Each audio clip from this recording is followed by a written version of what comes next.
Now, with the background on balancing equations, let's look at a reaction which represents combustion of octane. Octane,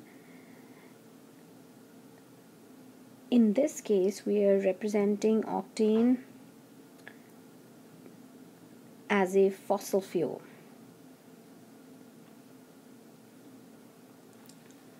So this is a combustion of fossil fuel representation where octane is representing fossil fuel, and we write the reaction as oxygen reacting with octane to produce carbon dioxide and water.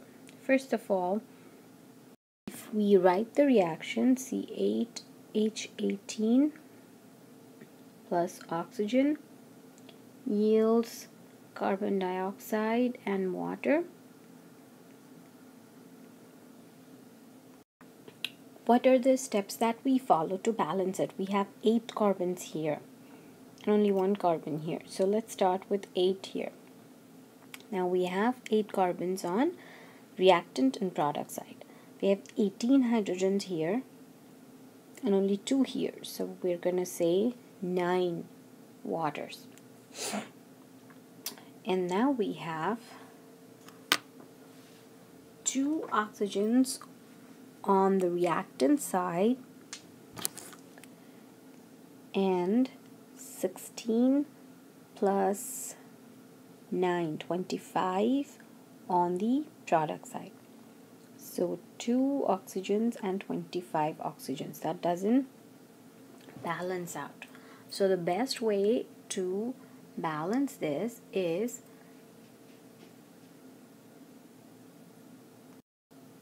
write 25 here. So what you've done is you've taken this 25 and you wrote it here. So 25 times 2 is 50, right? So we have 50 oxygens. So on the right hand side, on the product side, we have 25 oxygens, which is half of this amount. So what do? We have to make this double. To make this double, we have to multiply the entire side by 2. So this becomes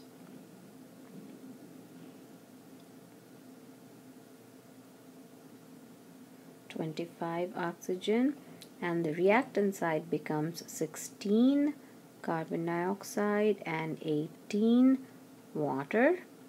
And so now you've balanced out the oxygens.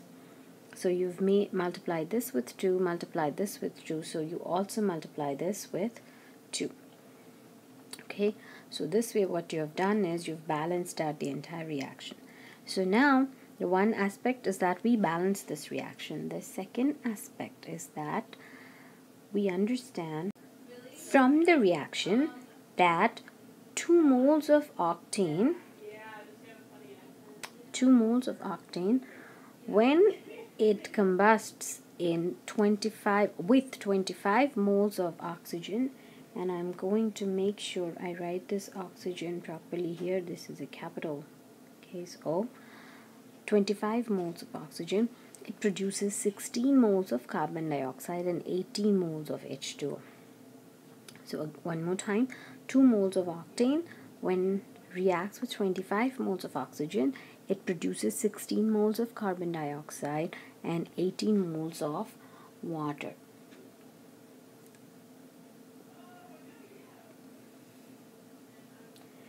This numerical relationship between chemical amounts of reactants and products is known as stoichiometry.